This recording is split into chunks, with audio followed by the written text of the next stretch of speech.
Hola amigos, ¿qué tal? Bienvenidos, ¿cómo están? Este es el plan desde Asertiva Estudios por Canal 11 para todo el país y en nuestros canales digitales para todo el mundo. Ya los estoy invitando para algunos de los contenidos que tenemos para esta jornada. Por ejemplo, finalmente las tan esperadas cifras del primer trimestre de 2023 se conocieron. Hubo una reunión de prensa en el Ministerio de Turismo. Lo vamos a estar compartiendo en esta edición. Simplemente como anticipo, como adelanto, se comparó 2019 con 2023. Aumentó el número de visitantes, algo así como un 11,6% respecto a ese 2019, pero vamos a estar viendo en unas placas que presentó el ministro de Turismo Tabaré Viera, que estará por otra parte en la próxima entrega de Este es el Plan aquí en Asertiva Estudios. Allí se advierte que los ingresos fueron por casi 750 millones de dólares. Bueno, los argentinos siguen siendo el gran público. Algunos datos estarán en esas placas que presentó el ministro Viera hace algunos días. Estaremos compartiendo con ustedes además el Leo con Mariana Zavala, esas recomendaciones de libros. En este caso, una crónica novelada de los años más oscuros por los que atravesó Uruguay. Redactado, escrito por un autor en ascenso o que de pronto ahora tiene una dimensión internacional. Siempre fue un talentoso. Estamos hablando de Ruperto Long. Lo conocemos como político, también en el cargo que ocupa en el LATU, pero tal vez no esté tan conocida esa faceta del Ruperto Long escritor. Bueno, escribe sobre aquellos años oscuros, como decíamos, ha sido testigo de tragedias como la que enlutó a la familia Heber, cuando la mamá del actual ministro del Interior, Luis Alberto Heber, falleció con el vino envenenado. De todo eso habla Ruperto Long en esta crónica novelada. También Mariana nos trae el ajolote de Althusser. Es un cruce de tres mundos lo que se da allí, es esa combinación del avance de la tecnología con nuestra cotidianeidad, con nuestra faz humana. Lo cierto es que es Mayra Nebril, una autora uruguaya, la que describe este encuentro de tres mundos, si se quiere, y sobre todo con mucho humor para desnudarnos, si se quiere, también como sociedad. Y con Pablo Schiavi estaremos hablando de las redes sociales, ese mundo que todavía nos cuesta mucho decodificar. Ahora, ¿hay impunidad en las redes sociales? ¿Cualquiera puede decir lo que quiera sin consecuencias? La realidad nos demuestra que no, pero la pregunta es, ¿hay que regular a las redes sociales? Hablaremos de esto con el doctor Pablo Schiavi. Comenzamos.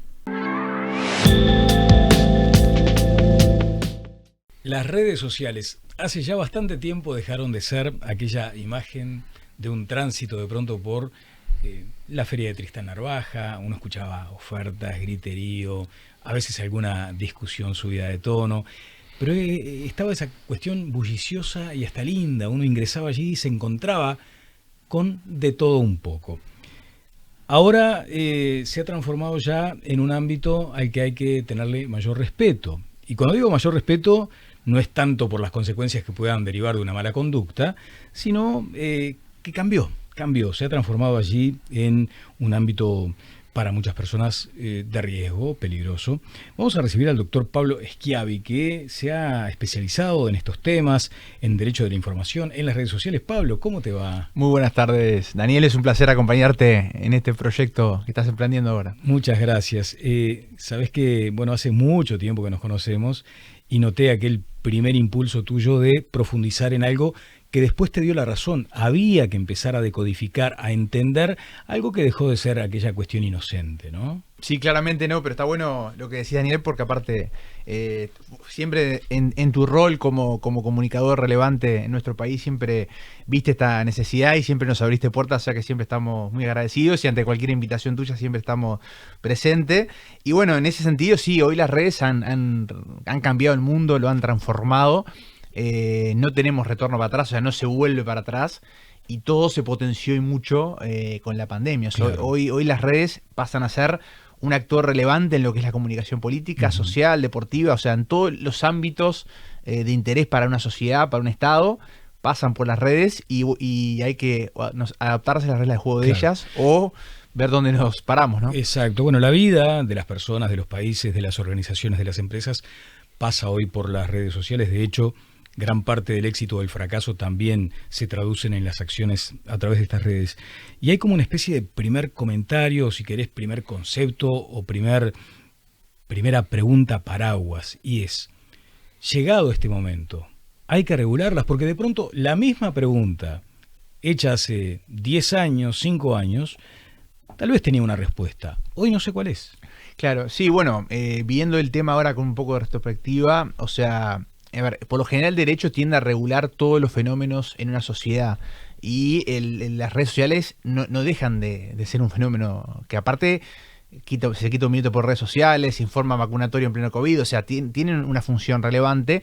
Lo que ha costado y mucho, no solo en Uruguay, sino a nivel global, ha sido la regulación, o sea, aquellos países que han regulado o han intentado regular no han llegado a buen puerto o se les ha complicado muchísimo. Por el discurso de la libertad sobre todo, ¿no? Por el discurso de la libertad y no nos olvidemos que también que las redes son redes privadas. Son empresas privadas, claro. Que a su vez nosotros cuando nos suscribimos a cualquiera de ellas firmás, entre comillas, porque firmar no firmás nada, un contrato, hay un contrato entre partes donde ellas te ponen las reglas de juego y tú sos libre de aceptarlas o no. Claro. Entonces es un fenómeno privado que en principio quedaría por ahí, pero claramente, y hay 1000 ejemplos, demuestran que ha trascendido mucho lo que se firma en ese momento cuando nos adherimos a una.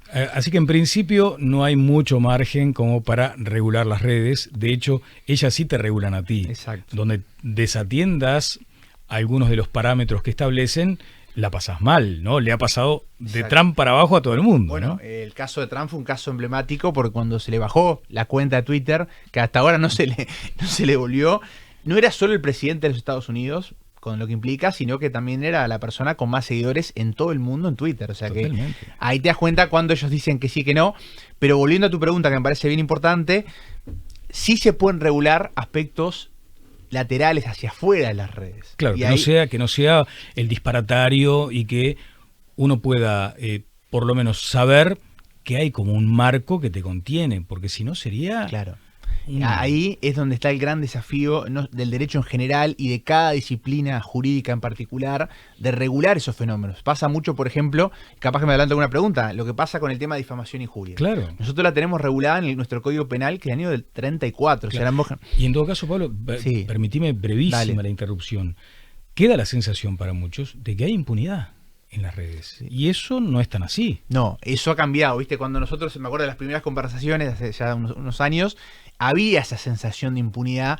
Hoy la tecnología ha logrado suplir eso. De hecho, tenemos una división de delitos informáticos que funciona muy bien en el Ministerio Interior. O sea, que todas esas cuentas, entre comillas, anónimos o votos, gente que no desconocía, no podemos decir que se llega a todos, pero podemos llegar a ver quién está detrás. O sea hoy insultar, agraviar, extorsionar no te sale gratis. No es gratis, no es gratis. Lo que sí, quizás, donde está el debe hoy en nuestras legislaciones, agravar las difamaciones e injurias, tal como está regulada en el código, que de hecho ya ha habido formalizaciones, etcétera, o pedidos de retractación, etcétera. Claro. Lo que no tenés en el delito como está tipificado hoy, que es del año 1934, o sea que imagínate, es el agravante no menor de que esa difamación o esa injuria a vos te la hayan proferido en una red social, por el radio de amplificación y por el daño que te genera. Claro. O sea, ahí es donde hoy nuestra legislación tenemos un tema para trabajar. O sea que hay marco como para legislar en la materia. Claro, en ese punto, por ejemplo, sí, y ahí aparte depende de tu legislación interna. O sea, yo no le tengo que pedir permiso a Twitter para eso, porque eso es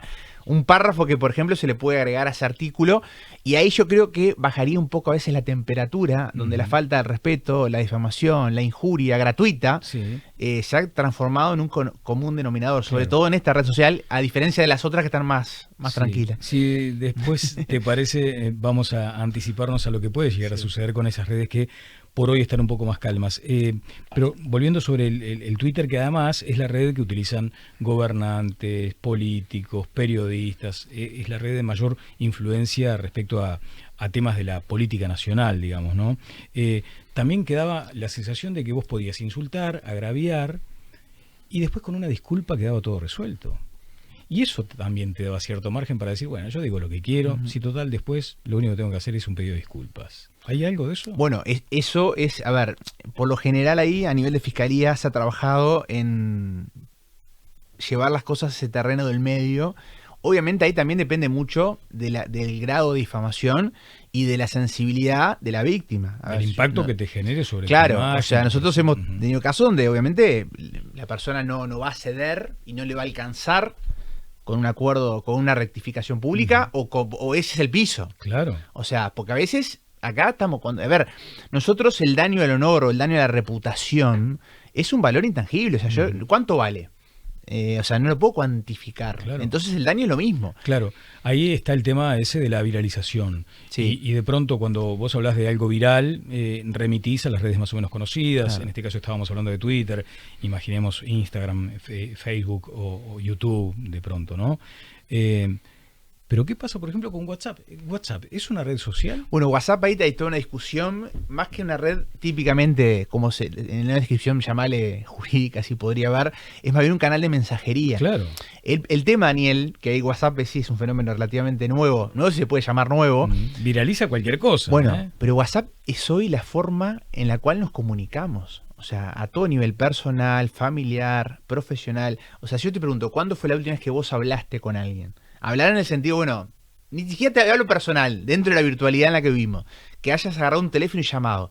Y uno dice, hablé con Daniel. Y capaz que tuvimos 2 horas por WhatsApp. Sí. Audio va, audio viene. Sí.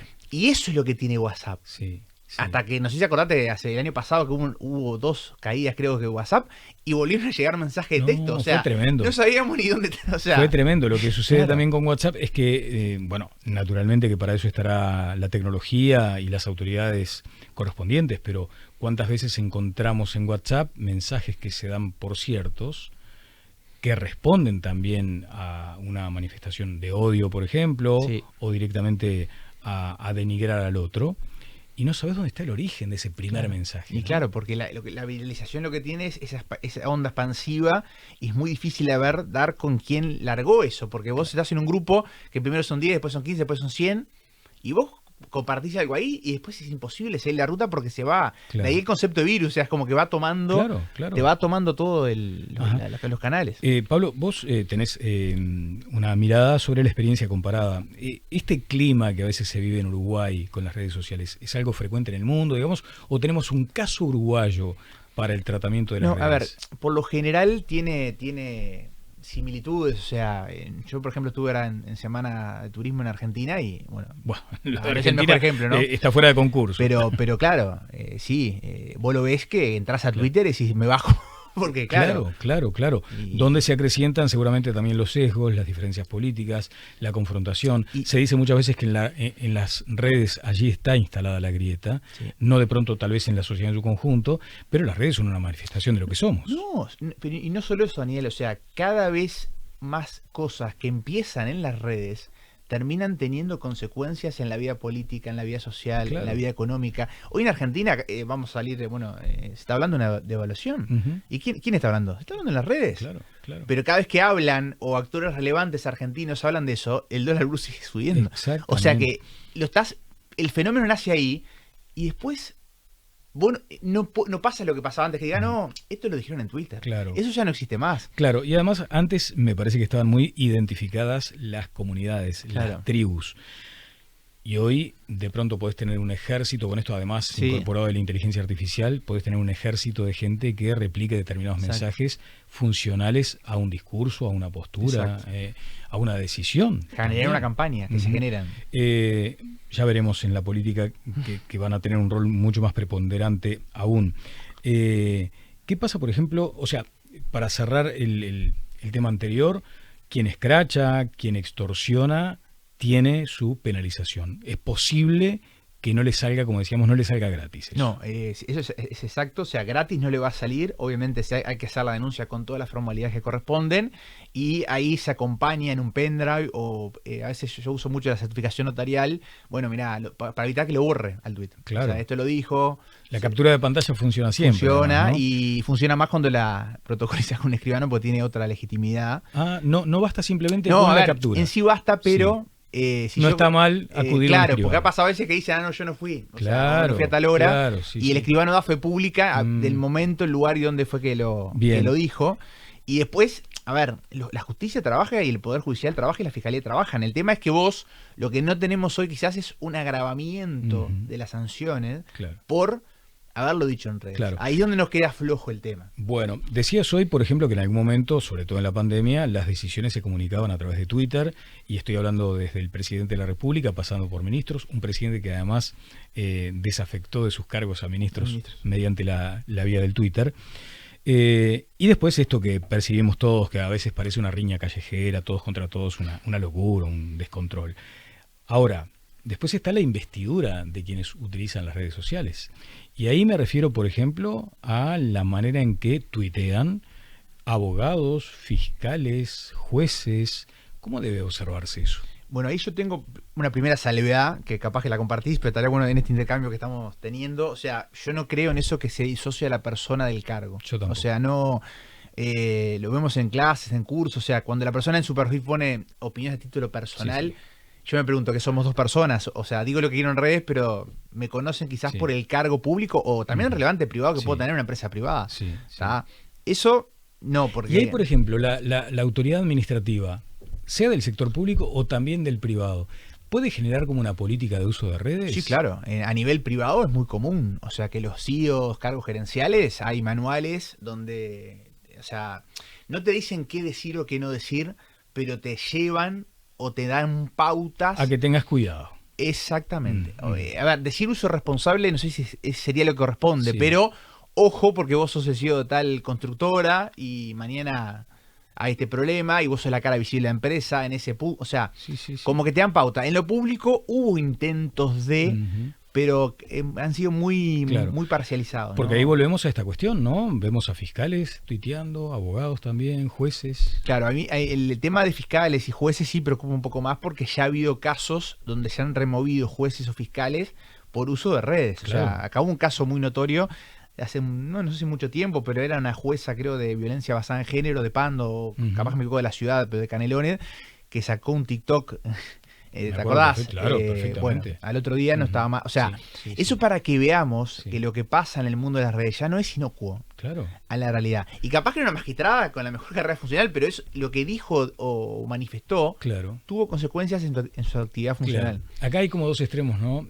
Por un lado te dicen quedás escrachado para siempre, o sea, bastó una publicación que te afectó y eso no se borra.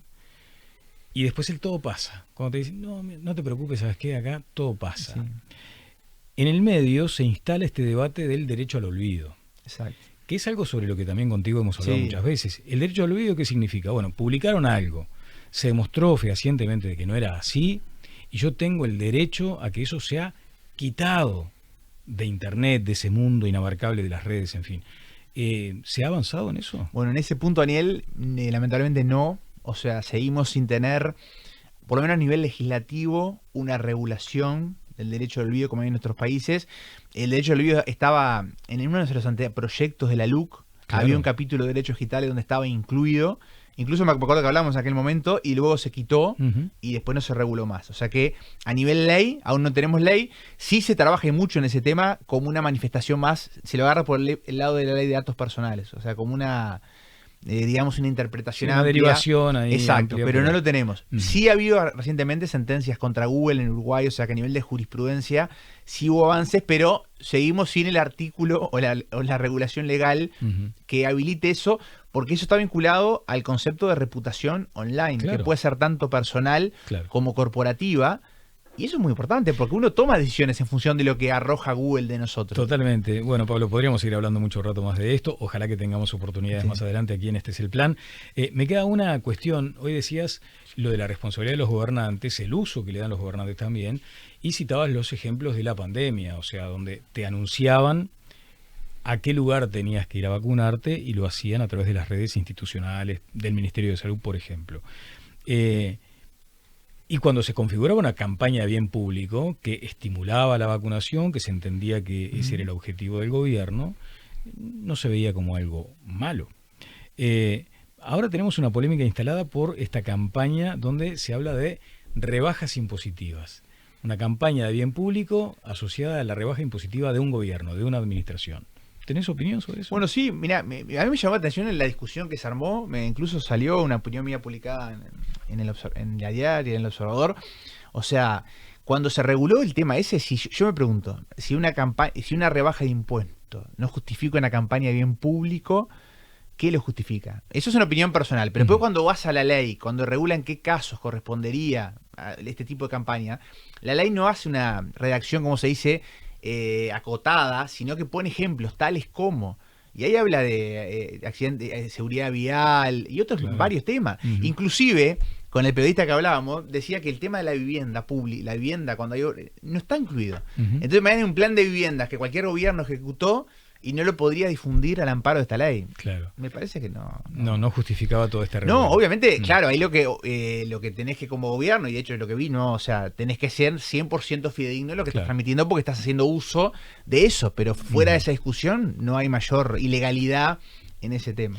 Doctor Pablo Schiavi, muchas gracias por estos minutos. Muchas gracias, Daniel, y buenas noches para todos. Seguimos adelante.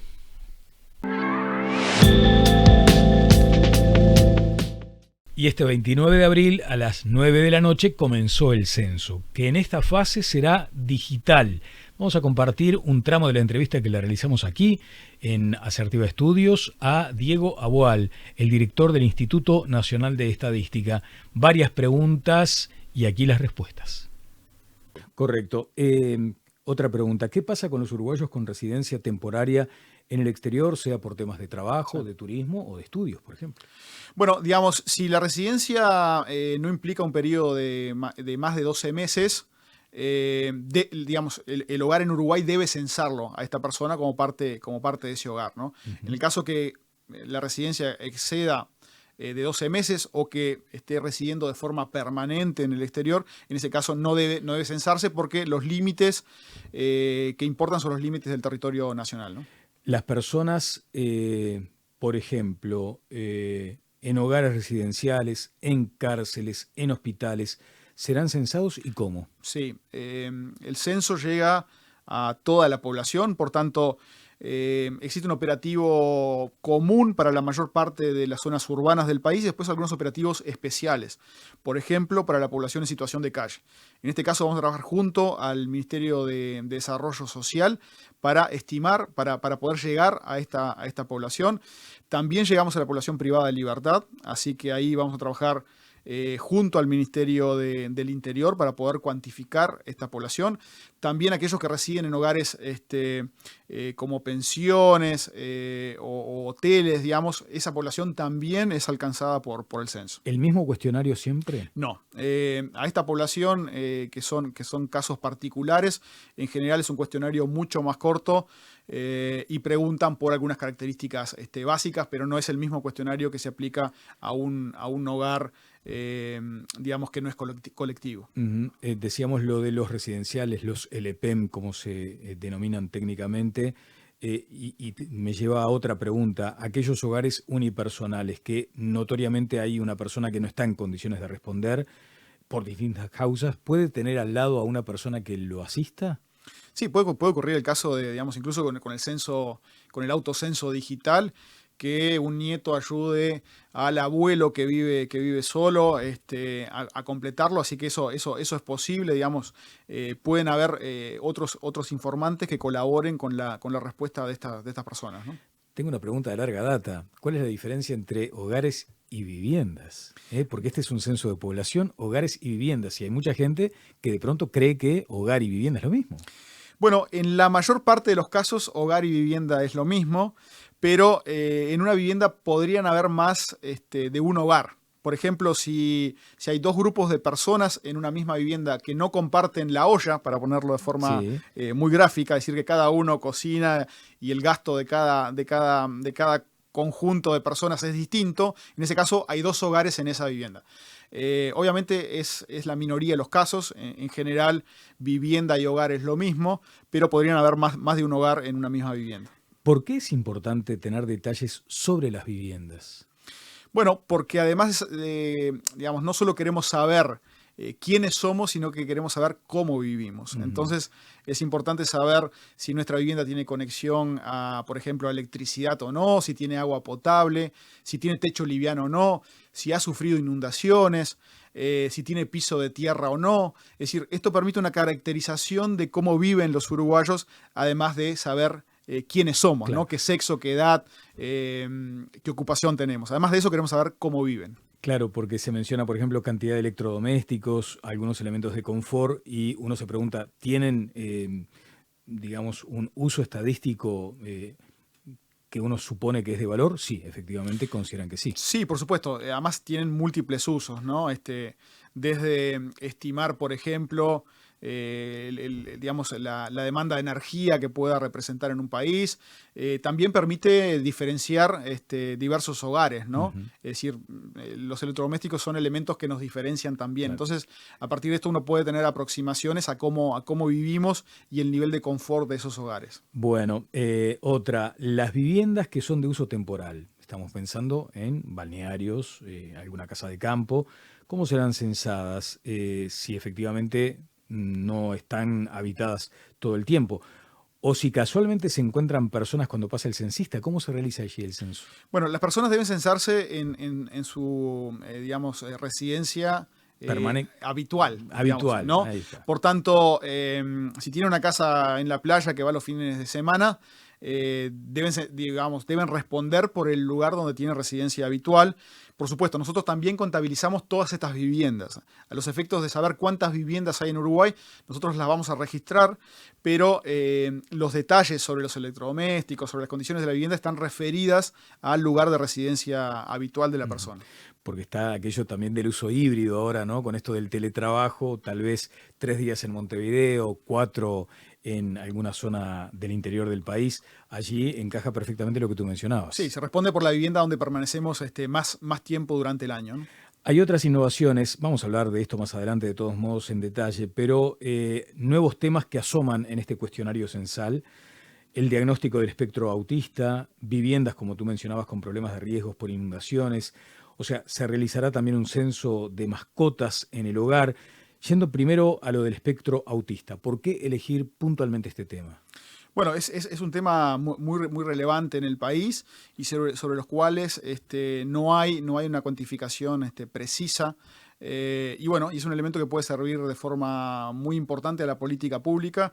Además hay que recordar que el censo tiene digamos, una característica distinta a otros relevamientos estadísticos, que es el poder tener una imagen muy nítida a nivel de una manzana. Por tanto, este relevamiento va a permitir saber las heterogeneidades en las diversas zonas del país y, por tanto, al igual que el módulo de preguntas vinculadas a discapacidad, va a permitir dimensionar el tema y poder, en definitiva, orientar a la política pública, ¿no?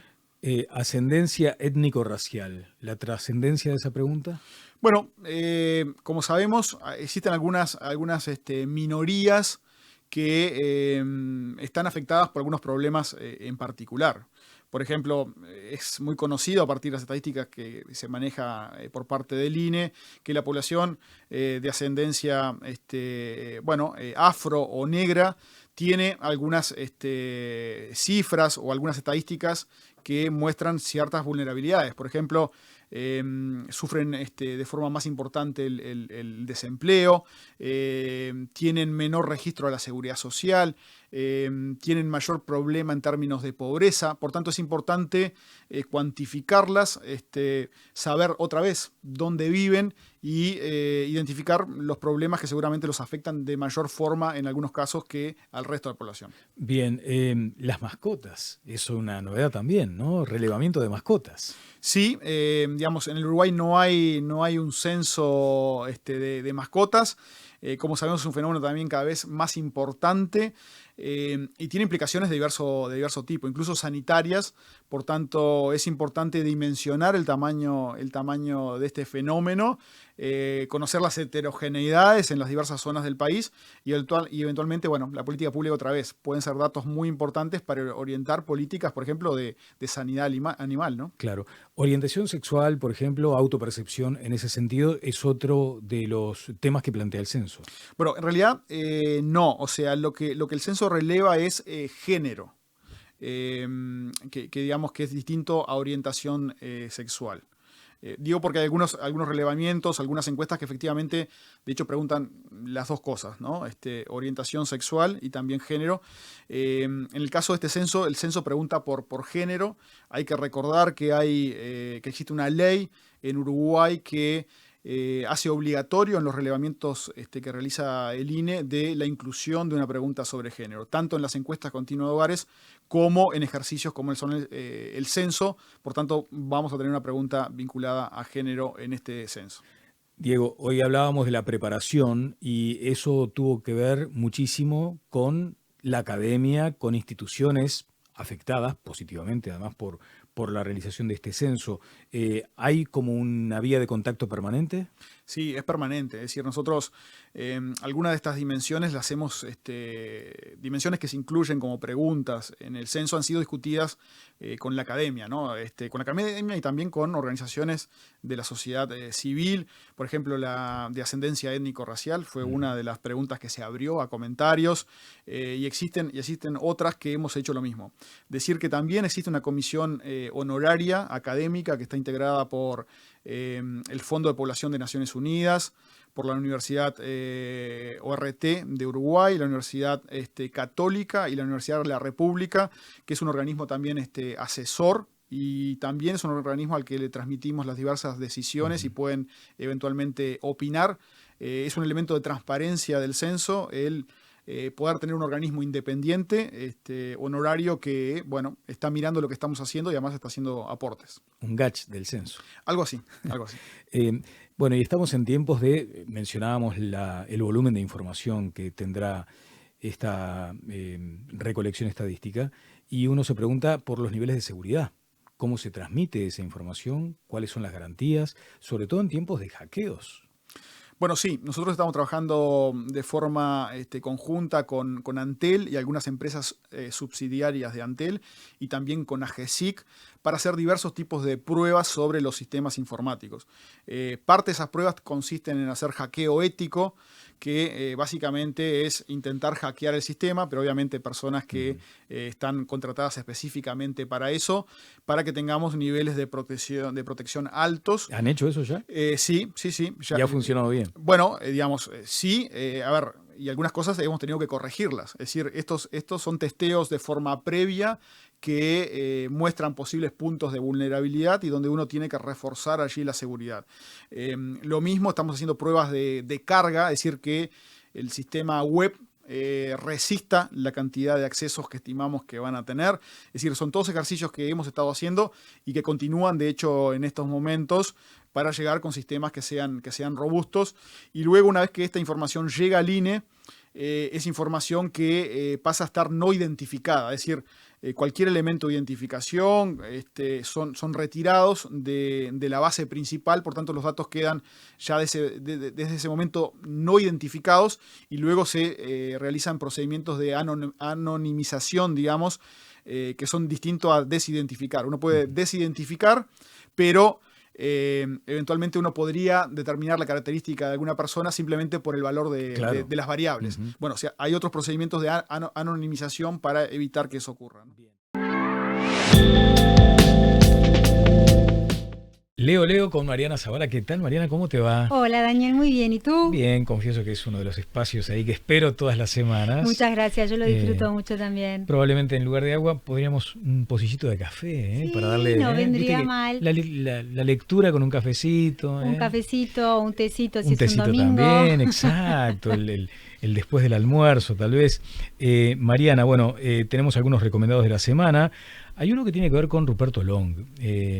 A quienes lo conocemos, hay una faceta del político, también del ejecutivo del LATU, y en algún momento hemos accedido a la obra literaria de Ruperto Long, con una dimensión, no sé si puedo describirlo en esos términos, una dimensión creciente. Sí, una dimensión creciente.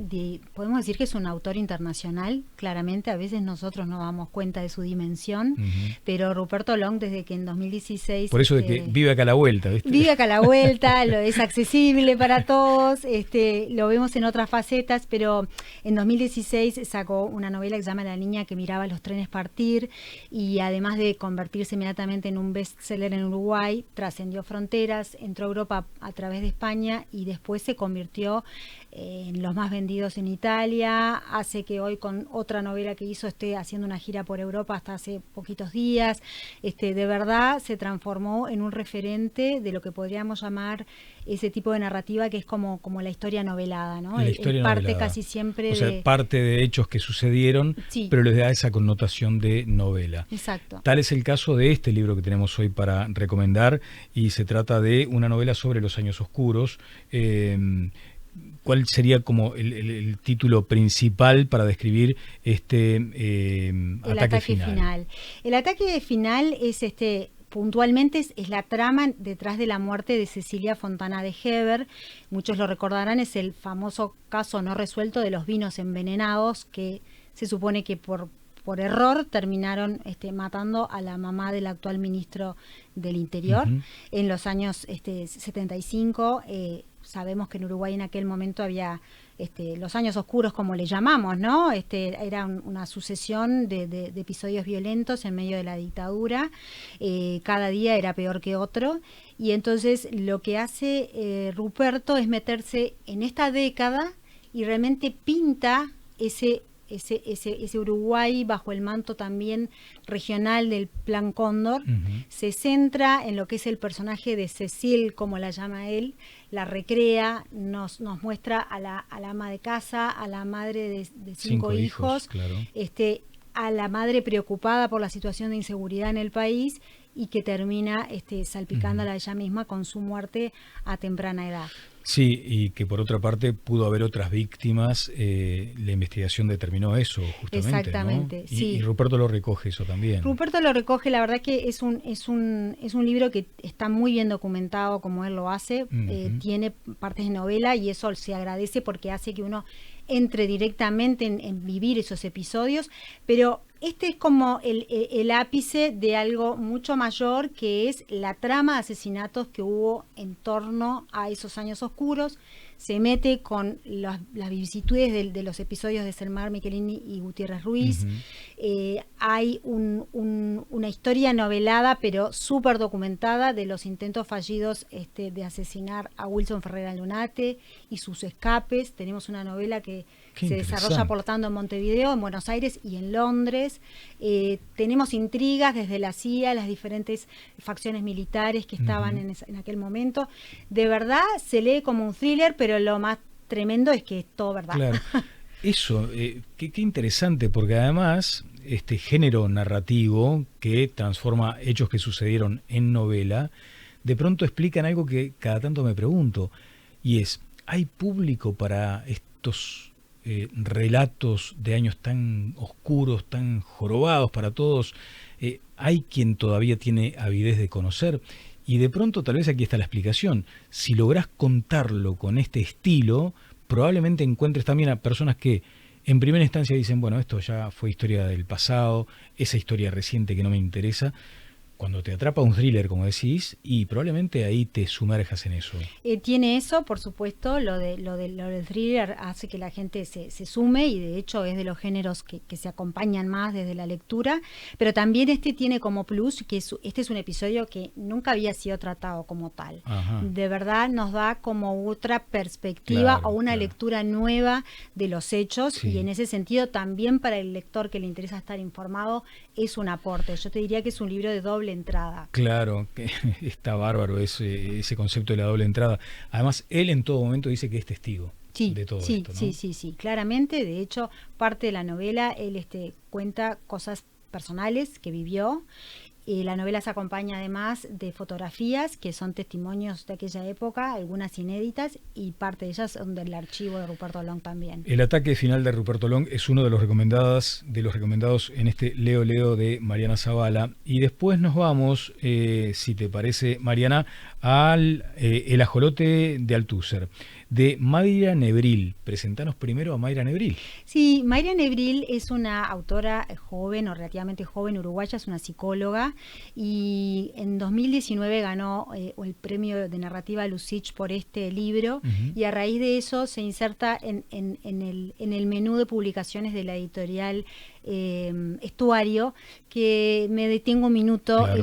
Es una editorial independiente que es muy importante tener en el radar. Uh-huh. Como todo proyecto independiente, empezó chiquito y muy específico para una literatura de nicho, y hoy de verdad que tiene un montón de joyas literarias de la narrativa actual uruguaya, así que recomiendo tenerlo en el radar. Y traje a Mayra Nebril porque es un ejemplo. El libro salió ahora en febrero y ya tenía una linda trayectoria. Es una lectura que puede, por un lado es casi que como tragicómica, pero a su vez es una lectura de esas que nos dejan pensando, ¿no? Sí, porque ahí se mencionaba, cuando leía tus comentarios previos a esta entrevista, es que era como un choque de tres mundos también, ¿no? Sí, exactamente. Mira, la anécdota concreta del libro es sobre la obesidad, es decir, hay en el mundo imaginario que plantea la autora, hay una pandemia de obesidad que no está muy lejos de la realidad. Totalmente. Pero plantea ese mundo imaginario, y en esa pandemia se permite, entre otras cosas, que haya una organización que se llama Asume, que te lo leo porque es muy gracioso, es Adelgazamientos Sociales, un mundo mejor existe, que lo que vende de algún modo es: tú entras, te sometes a ellos, te meten en una cápsula en la que vas a permanecer unas buenas semanas, no se sabe qué te va a pasar, pero vas a salir siendo una persona nueva, entre otras cosas, una persona delgada. Claro.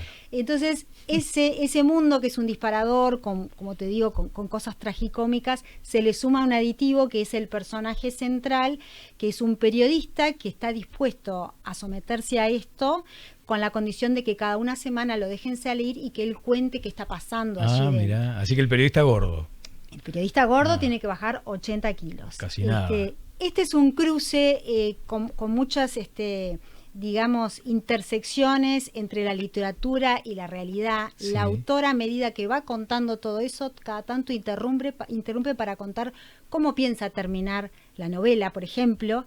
Entonces, ella se confiesa gorda también. Esto es una búsqueda que ella ha tenido y de verdad está hecho como en dos niveles, que el autor se siente como cómplice de la autora también, a medida que el lector va avanzando en las páginas. Claro. Creo que está construido de una manera muy interesante y bueno, nos termina hablando un poco de esa metamorfosis en las que muchas veces uno quiere caer porque quiere caer bien a los demás, ¿no? Sí, bueno, puede haber algo así como de irreverencia para desnudarnos como sociedad con humor, si se quiere. Exactamente. A veces las peores cosas hay que decirlas con humor, ¿no? Exactamente. Lo que nosotros nos vamos a quedar con una sonrisa dibujada, por un lado, a medida que avanzamos, pero por otro lado, con el peso de una voz interior que nos va a ir diciendo cosas. Claro. Y hay una serie de guiños que el lector más avesado va a querer probablemente interconectarse con otros autores, que hablan de esta metamorfosis, como Cortázar o como Kafka, que están insinuados en el libro, y tiene eso que a mí personalmente me encanta, que es cuando los libros nos conectan con otros libros, ¿no? Claro. Y por lo que me comentabas previamente, también se da esa cuestión de cómo se amalgaman en nuestras vidas los avances tecnológicos con la necesidad de reivindicar aquello humano que también tenemos que defender. Sí, y en el medio el ser humano viendo dónde va y para dónde va. Acá hay como una crítica velada también al marketing, a la ciencia moderna, que parece poderlo todo, pero que a veces te llevan, viste, como de la nariz. Pero a veces, claro, nos seduce mucho, pero por otro lado, en definitiva acá es en qué quedé yo y si sigo siendo el mismo luego de esa transformación, y ver si tenía sentido después de todo, ¿no? Bien, La Ajolote de Althusser es uno de los libros que vamos a regalar en esta instancia, y El ataque final de Ruperto Long. Ustedes pueden participar de esto siguiendo estas redes sociales que les describimos aquí en el gráfico. Mariana, muchas gracias. Gracias a ti, Daniel, nos vemos. Este contenido que vamos a presentar lo más rápidamente posible hoy y con datos técnicos, va a versar sobre el turismo receptivo, es decir, todos los turistas visitantes no residentes que vinieron en estos 3 meses, las divisas que le dejaron al país, es decir, el gasto que es producto de un trabajo que hace el Ministerio a través de su propia investigación y encuestas, etcétera. La información particular nos pareció importante presentarles de nuestros principales mercados regionales, que son el mercado argentino, y el mercado brasileño como un detalle, si bien vamos a mencionar obviamente que ha crecido la llegada de turistas de otros orígenes extrarregionales. Vamos a presentarles también los datos del turismo emisivo, que también es turismo, porque por ahí en más de una oportunidad nos indican, bueno, pero son más los que salen que los que entran, no son menos los que entran que los que salen. En definitiva, una vez más afirmamos que no se trata de una balanza en la cual se restan y queda un saldo. Los turistas que ingresan, ingresan. Y lo importante es que crezcamos en ese sentido y que comparemos en todo caso el ingreso con años anteriores para ver cómo evolucionamos. Los turistas que salen, los uruguayos que salen a hacer sus vacaciones afuera, es parte del turismo, indica la posibilidad económica que tienen los uruguayos de salir a hacer sus vacaciones o de viajar. Hoy el mundo y los viajes son muy importantes y son muy atractivos, indican en todo caso la capacidad que tienen los uruguayos de salir a pasear, a conocer, a viajar, y también es parte de la generación de trabajo que tiene el sector, porque bueno, las agencias de viajes y todo lo que se mueve en el turismo emisivo también es turismo. Vamos a hablar sobre el turismo interno, algo importante que estamos tratando de ir midiendo con las nuevas tecnologías, fundamentalmente con la información que nos brinda Entel. Y vamos a destacar, por supuesto, lo que ha sido el turismo de cruceros, que evidentemente es un subsector que viene creciendo y que este año podemos decir que fue un verdadero récord en los últimos 8 años, con la cantidad de buques que llegaron a nuestro país. Bueno, habíamos dicho cuando lanzamos la temporada de verano que invitábamos a disfrutar de los grandes escenarios turísticos que tiene Uruguay. Y yo creo que ahora los números que vamos a presentar vuelven a confirmar que Uruguay es un gran escenario. Todo el Uruguay, felizmente. Un gran escenario que la gente disfrutó. Disfrutamos los uruguayos que salimos a conocer el Uruguay, a disfrutar de aquello que en la pandemia y de alguna manera obligadamente con las fronteras cerradas llevó a que muchos compatriotas conocieran a su propio país, y también disfrutaron la cantidad de visitantes que llegaron a nuestro país. Y acá está la primera cifra. 1.219.198 turistas no residentes llegaron a nuestro país por diferentes fronteras. Y estamos hablando de turistas. Acá los datos que nos aportan, y acá está el director Mata, que nos aportan habitualmente la Dirección Nacional de Migraciones, que es una base importantísima, está trabajada, está depurada con otros datos, de manera tal que aquellos que a veces son visitantes pero no son turistas, por ejemplo, argentinos que entran por el puente de Paysandú, toman la ruta 26, la ruta 5 y salen por Rivera hacia las playas de Brasil, son depurados porque entran y salen. Y en ese sentido, entonces, esta cifra es una cifra que nos deja muy contentos y nos debe dejar contentos a todos los uruguayos. Ni que hablar al sector, a quienes tienen directa vinculación con el sector, porque es un 11.6% mayor que el último año antes de la pandemia, que el 2019. El turismo, como lo habíamos anunciado al principio de la temporada de verano, creció con respecto no al periodo de pandemia, que fue todo, como todos recordamos, una etapa de recuperación. Ya a fines del año 2022 veíamos ese proceso de recuperación. El tercer trimestre del 2022 ya fue similar a igual periodo del 2019, y el último trimestre con el que cerramos el año pasado, a diciembre del 2022, ya superó igual periodo del 2019. Entonces, ese proceso de recuperación creo que queda confirmado y consolidado con esta cifra del primer trimestre del año. Podemos decir que el turismo se recuperó en el Uruguay. Esa es la gran noticia para todos los uruguayos, por lo que significa la actividad, por lo que significa el sector, en cuanto a trabajo, en cuanto a generación de riqueza. Y bueno, acá está de alguna manera el proceso, ¿no es verdad? El primer trimestre del 2019, que apenas superamos 1.100.000, 1.092.000 turistas antes de la pandemia. 2020, el primer trimestre, que fue casi todo sin pandemia. La pandemia empezó el 13 de marzo. Enero y febrero fueron sin pandemia, fueron 1 millón de turistas.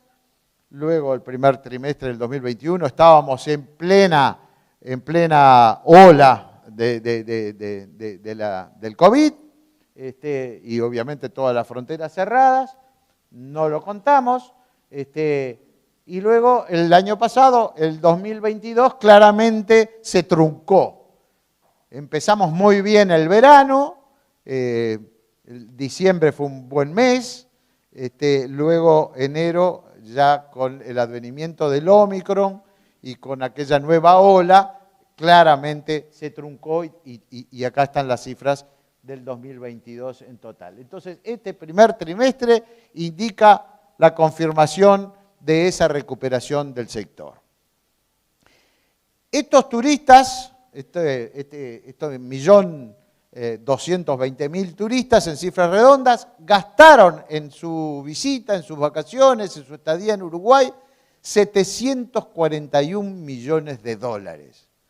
Es una cifra muy importante que de alguna manera acá también la mostramos en su evolución y que nos muestran que todavía acá tenemos para trabajar y acá muestran cómo todavía afecta más que la pandemia la situación económica de nuestro principal histórico mercado regional, que es Argentina.